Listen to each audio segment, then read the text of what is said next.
కార్తిక్ గారు, ఎవ్వరికీ సారీ చెప్పని వర్మ లాంటి వ్యక్తి ఎందుకు చిరంజీవికి సారీ చెప్పాడు? జీవితంలో కొన్ని జరుగుతాయి అంతే. దానికి కారణాలు ఉండవు. సమాజంలో మారుతున్న క్రమంలో మనిషి కూడా మారాల్సిందే. గతంలో అతను చిరంజీవి గారిని ఉద్దేశించి, పవన్ కళ్యాణ్ గారిని ఉద్దేశించి, చంద్రబాబు నాయుడు గారిని ఉద్దేశించి, నారా లోకేష్ గారిని ఉద్దేశించి చాలా మాటలు మాట్లాడాడు. పరిస్థితి తలకిందులైంది.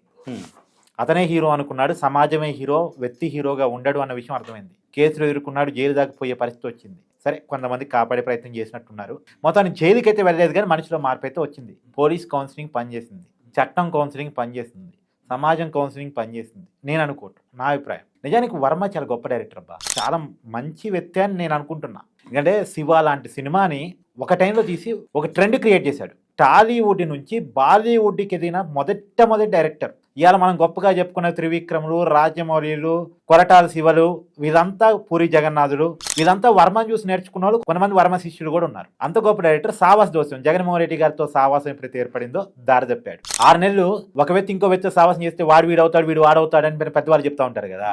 అలా వర్మ జగన్మోహన్ రెడ్డితో సావాసం ఎప్పుడైతే చేశాడో, జగన్మోహన్ రెడ్డి ఫండింగ్ ఎప్పుడైతే అలవాటు పడ్డాడో, జగన్మోహన్ రెడ్డి కోసం సినిమాలు చేయడం ఎప్పుడైతే మొదలు పెట్టాడో అప్పుడు కొంచెం దారి తప్పాడు. మళ్ళా దారిలోకి వస్తాడు.